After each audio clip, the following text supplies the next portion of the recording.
आइए अब विश्वेश्वर संहिता के अध्याय 1 की शुरुआत करते हैं। आद्यम तमंगलम जात समान भाव मार्यम तमीशम जरागर माम देवम पंचानन प्रबल पंच विनोदशीलम संभावय मयसी शंकर मयिकेशम। जो आदि और अंत में तथा मध्य में भी नित्य मंगलमय हैं, जिनकी समानता अथवा तुलना कहीं भी नहीं है, जो आत्मा के स्वरूप को प्रकाशित करने वाले देवता परमात्मा हैं, जिनके 5 मुख हैं और जो खेल ही खेल में अनायास जगत की रचना, पालन और संहार तथा अनुग्रह एवं तिरोभाव रूप 5 प्रबल कर्म करते रहते हैं, उन सर्वश्रेष्ठ अजर अमर ईश्वर अंबिकापति भगवान शंकर का मैं मन ही मन चिंतन करता हूँ। व्यास जी कहते हैं, जो धर्म का महान क्षेत्र है और जहाँ गंगा यमुना का संगम हुआ है, उस परम पुण्यमय प्रयाग में जो ब्रह्मलोक का मार्ग है, सत्यव्रत में तत्पर रहने वाले महातेजस्वी महाभाग महात्मा मुनियों ने एक विशाल ज्ञान यज्ञ का आयोजन किया। उस ज्ञान यज्ञ का समाचार सुनकर पौराणिक शिरोमणि व्यास शिष्य महामुनि सूत जी वहां मुनियों का दर्शन करने के लिए आए। सूत जी को आते देख वे सब मुनि उस समय हर्ष से खिल उठे और अत्यंत प्रसन्नचित्त से उन्होंने उनका विधिवत स्वागत सत्कार किया। तत्पश्चात उन प्रसन्न महात्माओं ने उनकी विधिवत स्तुति करके नियम पूर्वक हाथ जोड़कर उनसे इस प्रकार कहा। सर्वज्ञ विद्वान रोमहर्षण जी, आपका भाग्य बड़ा भारी है। इसी से आपने व्यास जी के मुख से अपनी प्रसन्नता के लिए ही संपूर्ण पुराण विद्या प्राप्त की, इसलिए आप आश्चर्य स्वरूप कथाओं के भंडार हैं। ठीक उसी तरह जैसे रत्नाकार समुद्र बड़े बड़े साभूत रत्नों का आगार हैं। तीनों लोकों में भूत, वर्तमान और भविष्य तथा और भी जो कोई वस्तु है वो आपसे अज्ञात नहीं है। आप हमारे सौभाग्य से इस यज्ञ का दर्शन करने के लिए यहाँ पधार गए हैं और इसी व्याज से हमारा कुछ कल्याण करने वाले हैं, क्योंकि आपका आगमन निरर्थक नहीं हो सकता। हमने पहले भी आपसे शुभाशुभ तत्व का पूरा वर्णन सुना है, किंतु उससे तृप्ति नहीं होती। हमें उसे सुनने की बारंबार इच्छा होती है। उत्तम बुद्धि वाले सूत जी, इस समय हमें एक ही बात सुननी है। यदि आपका अनुग्रह हो तो गोपनीय होने पर भी आप उस विषय का वर्णन करें। घोर कलयुग आने पर मनुष्य पुण्य कर्म से दूर रहेंगे, दुराचार में फंस जाएंगे और सबके सब सत्य भाषण से मुंह फेर लेंगे, दूसरों की निंदा में तत्पर होंगे, पराये धन को हड़प लेने की इच्छा करेंगे, उनका मन पराई स्त्रियों में आसक्त होगा तथा वे दूसरे प्राणियों की हिंसा किया करेंगे, अपने शरीर को ही आत्मा समझेंगे, मूढ़, नास्तिक और पशु बुद्धि रखने वाले होंगे, माता पिता से द्वेष रखेंगे, ब्राह्मण लोभ रूपी ग्रह के यास बन जाएंगे,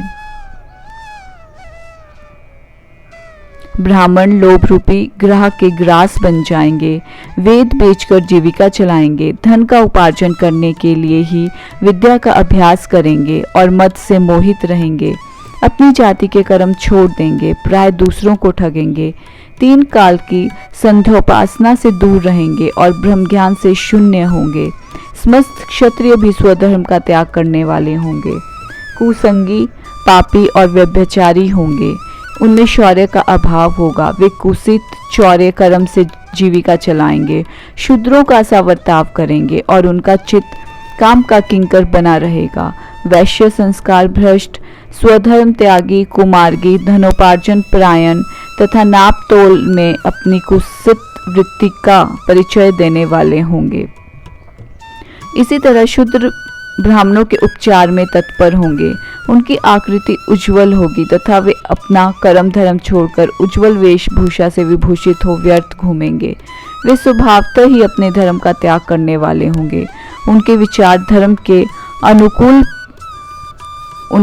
धर्म के प्रतिकूल होंगे, वे कुटिल और दविज निंदक होंगे,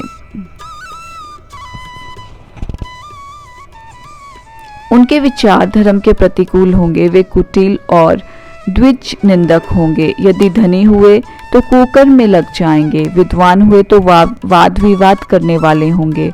अपने को कुलीन मानकर चारों वर्णों के साथ वैवाहिक संबंध स्थापित करेंगे, समस्त वर्णों को अपने संपर्क से भ्रष्ट करेंगे।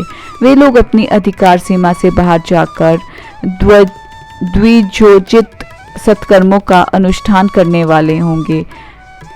कलयुग की स्त्रियां प्राय सदाचार से भ्रष्ट और पति का अपमान करने वाली होंगी।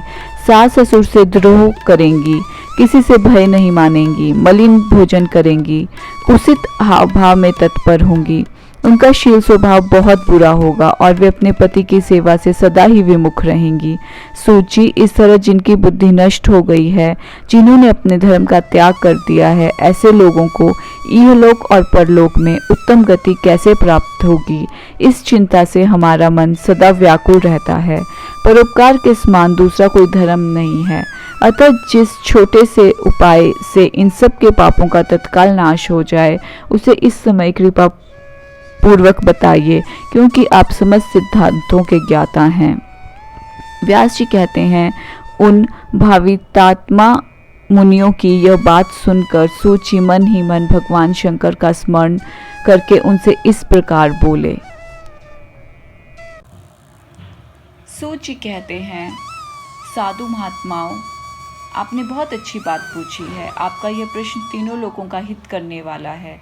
मैं गुरुदेव व्यास का स्मरण करके आप लोगों के स्नेहवश इस विषय का वर्णन करूंगा। आप आदर पूर्वक सुने। सबसे उत्तम जो शिव पुराण है वो वेदांत का सारस्व है तथा वक्ता और श्रोता का समस्त पाप राशियों से उद्धार करने वाला है। इतना ही नहीं, वह परलोक में परमार्थ वस्तु को देने वाला है। कल की कल्प राशि का विनाश करने वाला है। उसमें भगवान शिव के उत्तम यश का वर्णन है। ब्राह्मणों, धर्म, अर्थ, काम और मोक्ष, इन चारों पुरुषार्थों को देने वाला वह पुराण सदा ही अपने प्रभाव की दृष्टि से वृद्धि या विस्तार को प्राप्त हो रहा है। विप्रवरो, उस सर्वोत्तम शिव पुराण के अध्ययन मात्र से वे कलयुग के पाप सक्त जीव श्रेष्ठतम गति को प्राप्त हो जाएंगे। कलयुग के महान उत्पात तभी तक जगत में निर्भय होकर विचरेंगे जब तक यहाँ शिव पुराण का उदय नहीं होगा। इसे वेद के तुल्य माना गया है। इस वेद कल पुराण का सबसे पहले भगवान शिव ने ही प्रयण किया था। विदेश्वर संहिता, रुद्र संहिता, विनायक संहिता, उमा संहिता, मातृ संहिता, एकादश रुद्र संहिता, कैलाश संहिता, शतरुद्र संहिता, कोटि रुद्र संहिता, सहस्त्र कोटि रुद्र संहिता, वायव्य संहिता तथा धर्म संहिता, इस प्रकार इस पुराण के 12 भेद या खंड हैं। ये 12 संहिताएं अत्यंत पुण्यमयी मानी गई हैं। ब्राह्मणों, अब मैं उनके श्लोकों की संख्या बता रहा हूँ। आप लोग वह सब आदर पूर्वक सुने। विद्वेश्वर संहिता में 10,000 श्लोक हैं। रुद्र संहिता, विनायक संहिता, उमा संहिता और मातृ संहिता, इनमें से प्रत्येक में 8-8 हजार श्लोक हैं। ब्राह्मणों, एकादश रुद्र संहिता में 6,000, शतरुद्र संहिता में 3,000, कोटि रुद्र संहिता में 9,000, सहस्त्र कोटि रुद्र संहिता में 11,000, वायव्य संहिता में 4,000 तथा धर्म संहिता में 12,000 श्लोक हैं। इस प्रकार मूल शिव पुराण की श्लोक संख्या 1 लाख है, परंतु व्यास जी ने उसे 24,000 श्लोकों में संक्षिप्त कर दिया है। पुराणों की क्रम संख्या के विचार से इस शिव पुराण का स्थान चौथा है। इसमें 7 संहिताएं हैं। बाकी का अध्याय हम कल संपन्न करेंगे। ओम नमः शिवाय।